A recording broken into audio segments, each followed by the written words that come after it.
Welcome to Sky Team's People First with Morag Barrett.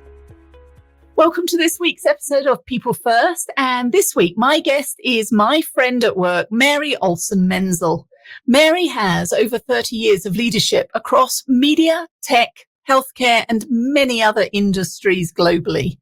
She is the founder and CEO of MVP Executive Development, a national leadership, coaching, and organizational management consultancy with offices in Connecticut, New York, and Illinois. Her clients range from Fortune 500 companies to startups with a broad reach of industries, from fintech to football, aka the NFL. As a seasoned executive leadership coach, Mary works with both companies and individuals to unlock the potential that improves business performance and catalyzes growth. Her coaching methods bring a fresh lens to business and a perspective that nurtures teamwork and helps drive results through grace, empathy, and humane leadership. I like that phrase. Mary currently lives in Westchester, New York with her husband, 3 kids and their golden doodle, Wrigley. She's part of the Marshall Goldsmith 100 Coaches, which is how we got connected, and which brings together the world's leading executive coaches, like us, Mary, consultants, speakers, authors, iconic leaders, and entrepreneurs. Mary volunteers for various charities locally as well. And her first book, What Lights You Up, Illuminate Your Path and Take the Next Big Step in Your Career, is going to be the focus of our conversation today. So Mary, welcome to People First. Thank you, Morag. It is so amazing to be here. I am excited for our conversation. Our 2 firms are so synonymous in terms of the work that we do and the impact that we have. And I know from our professional and friendship conversations offside, this is going to be engaging. So lean in, listen up, because we're going to be talking about what lights you up. So in fact, I'm going to start there. I'll come back to my opening question, my usual opening question in just a moment. But Mary, what lights you up? Oh, Morag, such a good question, right? The question of the hour.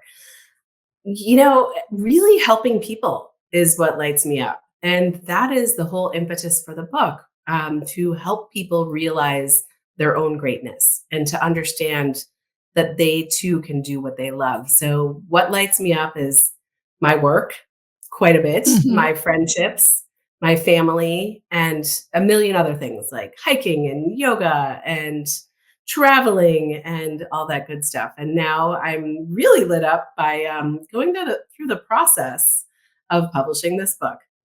Ooh, well, we'll talk more about that journey. But it's interesting when you find you talking there about what lights you up around the work piece. And of course, that can shift. I think about my own career, and depending on how you count it, I'm on the 5th iteration of who and what I do. But go back to the origin story. You're at elementary school. The teacher's got your attention. She says, Mary, what do you want to be when you grow up? Back then, what was the passion that lit you up as a 5-year-old? Okay. Oh gosh, Morgan. It's really funny because I'm going to share a story with you that only my siblings and my parents know. And when I was 5, I wanted to be a movie star. And my mother, I know. Well, I didn't laugh in that you couldn't. I could see you on the billboard, but it's like, okay, movie star. Yes, all right. So you wanted to be a movie star. Yes, big dreams. Keep telling me. But my mother, who had been on several stages in her life as a dancer, said, well, if you want to be a movie star, you need a stage name. And so I chose the most unique stage name that is a nickname that my older brother still uses on me. And she said, well, you have to do something that you think will resonate with the audience, Mary, something that you enjoy and something that you think is beautiful. So I loved horses at the time, and I loved traveling to beachy places. So I chose the stage name Pony Hawaiian. Okay. Pony Hawaiian. Is that with an I-E or a Y on pony? That is a Y. Yes, okay. That was with a Y. So it is literally Pony Hawaiian. Okay. Yes. So, my brother still calls me which is kind of funny. But yeah, well, that's what brothers and siblings do. yes. So was that the end then of your movie star aspirations when you realized that in lights might not be the way you want to go? Yes, as a child, I did pivot quite a bit, as many kids do, right? And my next pivot was I had discovered figure skating and started competing as a figure skater. So then that was my next dream was Olympic. I kept dreaming big, Olympic figure skater, and that lasted for a bit. I competed for about 10 years, but the figure skating kind of slowly made way to another profession that I really got excited about after watching Love Boat. Do you remember the show Love Boat? I remember the name of it. I think I would like to think it was because I was too young, but it was because I grew up across the pond. So I'm familiar with it. I hope people can look it up, Google it, whatever it is. But there was a woman named Julie McCoy on it who was a cruise director. And that seemed like a very realistic kind of job that I could take where I could just help everybody have the best time possible on their trips and on their vacations.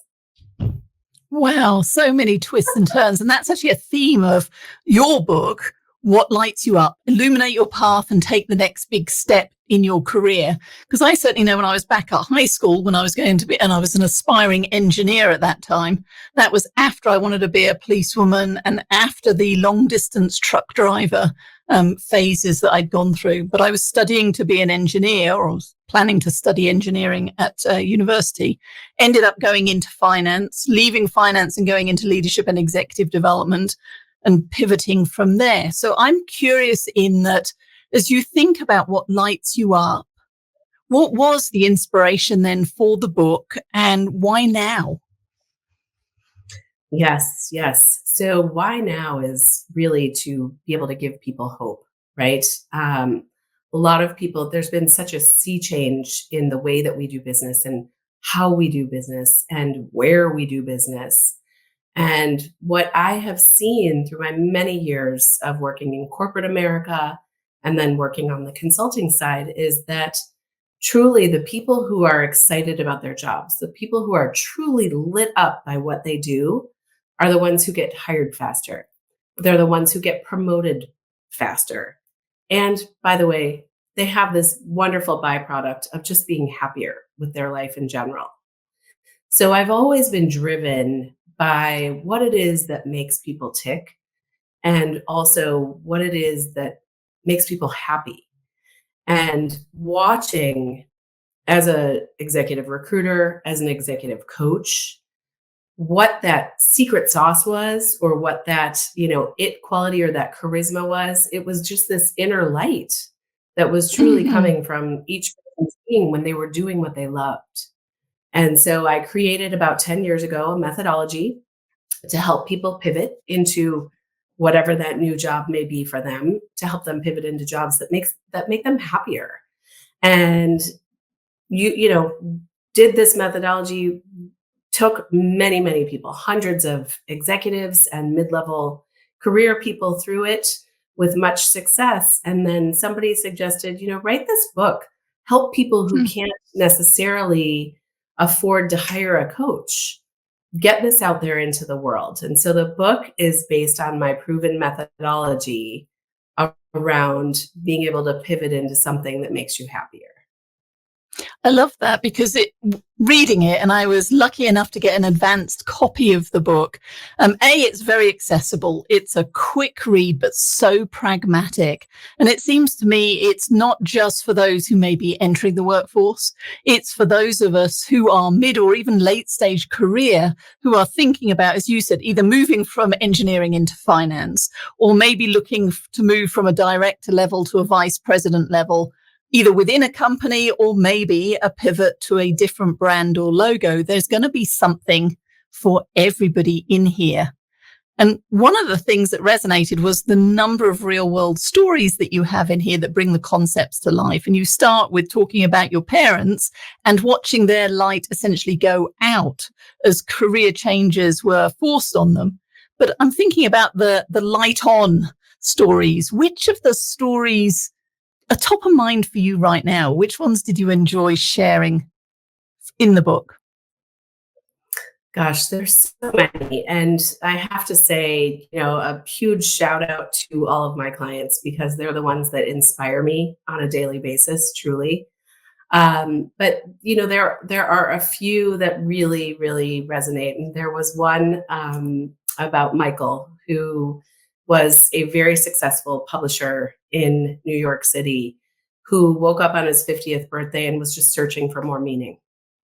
And the journey that we took together that got him to, believe it or not, California, working for an organization that was much more mission driven than where he was in New York City. And so that is a favorite story. I have another story in there about Stacy and Adam, who were working in the tech space. I mean, working for, really big tech companies that we all know.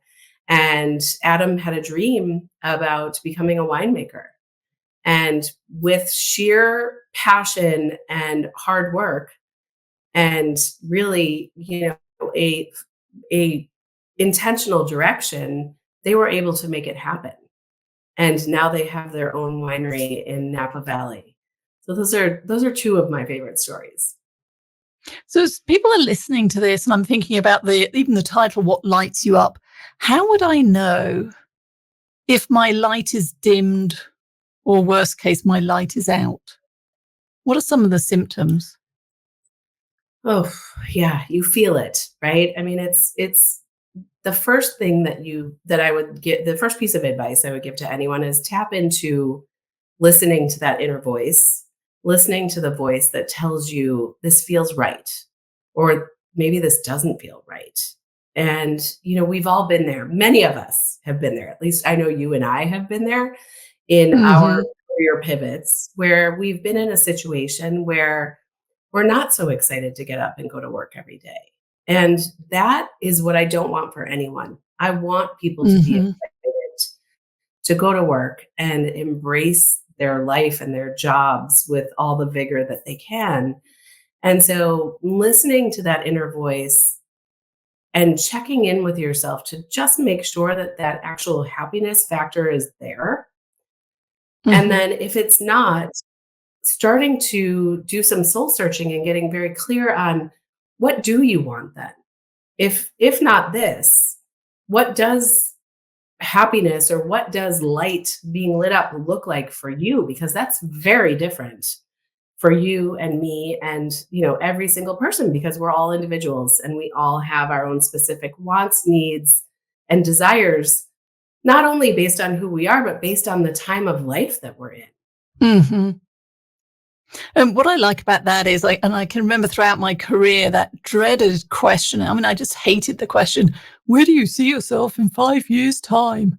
Because you think about it, most of the job titles that exist today didn't exist a few years ago. And crystal ball, I've got no idea what job title I'd have 5 years from now. But what I heard you talking about there is less about the title, and it's more about the values and behaviors that I am demonstrating, or the context and culture in which I am doing whatever that passion is. So it moves the conversation and the thought process in unexpected ways.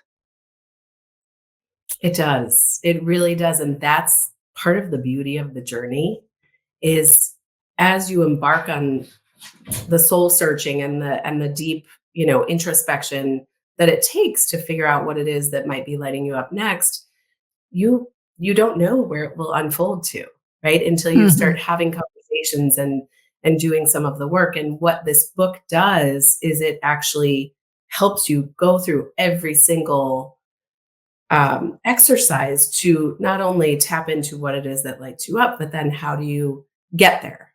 And how do you start networking? And how do you interview for the job? And keeping in mind that you should be checking in with yourself at every turn. Does this feel right to me? Yeah, I love the fact you talked about networking there, because as you know, relationships are close to my heart and our work here at Sky Team. So you have a whole chapter. Chapter 6 is devoted to tapping into your network. So what advice do you have for those people who are listening and watching this episode who may be emerging and starting their career? How do you even start growing a network in today's environment, especially if you are working from home or in a hybrid environment? Yes, it's such a good question. And a lot of people get stumped by that. And it's really not that hard. It's actually more simple than you think it is if you can just break it down into the fact that, say, you're a new college grad coming out of undergrad, right? Your network is your college peers, your professors, your parents' network, and then, what will start to become your alumni network, right? So starting from a very young age, you can start building your network and thinking of the idea that these relationships are so valuable. They're like precious gold that you will have if you put the time in and dedicate time to keeping those relationships strong for the rest of your life, potentially. And so the same goes for somebody in a mid-year, mid-level career, right? Your peers, those around you, your alumni network, the people that you worked with at the job previous to, all of those relationships add up to being a part of your network. And really, people say, well, I'm not good at networking. Are you good at relationships? Are you good at having conversations that are meaningful to each person? That's kind of networking. You don't have to make it so daunting and so scary. It's really about deep relationships, which of course you were the expert in, Morag. Well, yeah, I was going to say, if you don't know how to do this, this is where I need to do a direct plug for Cultivate the Power of Winning Relationships and You, Me, We, Why We All Need a Friend at Work and How to Show Up as One. And I think both of those and your book, I love every chapter has some pragmatic tips. And I'm curious, you likened it on the journey as people maybe wake up and realize that their light is dimmed. They've identified where they want to go to. In your experience on that journey, where do folks tend to get stuck? And how do they get unstuck to keep that momentum to being able to shine a bright light? Yes, I think that there's two really big places where they get stuck. One is listening to other people, right? So many of us, I'm not saying don't listen to your parents, but a lot of people's parents will say, well, go into finance. Finance, you can make a lot of money. Go, be a doctor, da da da da da. And really, I would say listen to your parents, 90% of the time, but that 10% of the time is when you have to say, what are my dreams, right? So that you're starting your career by not jumping into the dreams of your parents or those around you who are telling you what to do, but really listening to your own heart and listening to that voice that's calling to you saying, I love coaching, or I love truck driving, or I love being a computer programmer. Whatever it is yours and it is your calling. And it's part of the purpose of why you were put here on the earth was to amplify your own natural gifts in the workplace. So that's the first place that you could get stuck. The second place is that you went down a path and you're midway through your career and you're having some success, but there's still something nagging at you. You're like, is this all there is? What else is out there? Is there more? Kind of that yearning for maybe there's something more out there that I'm just not getting. And that is a really tricky spot because you could be mid-career, you could be experiencing some success, massive success, whatever it is, but you're still feeling that something's missing. And that's a time to really pay attention to, okay, what's missing and how do I make sure that I'm going for that goal with all the gusto that my life will allow. So as you're now on your journey to becoming a published author, a best-selling published author, what has been the biggest insight for you through that journey? Oh gosh. how much work it is writing a book. You know this, right? Many authors or many people who want to write a book think, I'm going to write the book and then I'm going to hand it over to the publisher and then I'm done. And truly, it is an entire journey of learning that takes over a year after you've written the book. And it is, who are the right audience for, who is the right audience for this book? How do I get this message of inspiration into the most, to the hands of the most people that I can to make an impact? And so what I have learned is that, it takes a village to get a book, let alone a best-selling book out there. So, and you said that, best-selling book from your lips to God's ears, I will take it. Oh, I guaranteed. I have no doubt that this book is going to resonate, and the keynotes and the workshops and the coaching that you provide around it. What is your hope and dream then for the book? Yeah, I mean, it's so simple, Morag. It really is. And it might sound a bit, silly to some, but it is really to give people hope. As we started talking about, I have seen the difference that doing what you love makes in somebody's life and in the way that they are operating in their business and their career.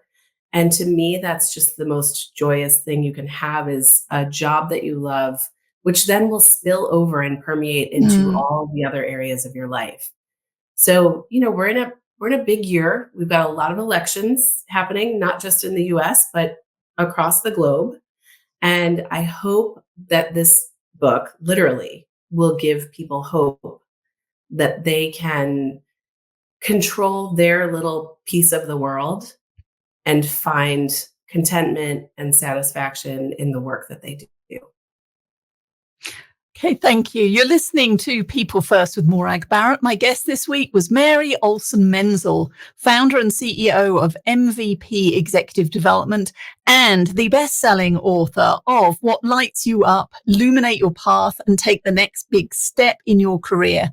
So, Mary, as we come to the end of our time together, two things. Firstly, what message do you want people to leave this episode carrying forward with them? And secondly, where can people learn more about your book and your work? Well, thank you, Morag. The one message I would say is that there is always hope, and that you actually have the ability to tap into what it is that you love and to move in that direction. So no matter where you are in your career or in your life, I want this book and I want this message to be one that says, I can take action today and I can move in the direction of my dreams today. And it might take a while, but if done in the correct order through the pages of the book and doing the worksheets, you will start to see progress, and then you start to get more inspired and more inspired. And that is my hope for people. And then you can find me at Mary Olson-Menzel, all one word, MaryOlsonMenzel.com. You can find me on LinkedIn, and you can go on to Amazon right now, or Barnes & Noble, or Books A Million, and purchase the book so that you can start to read it.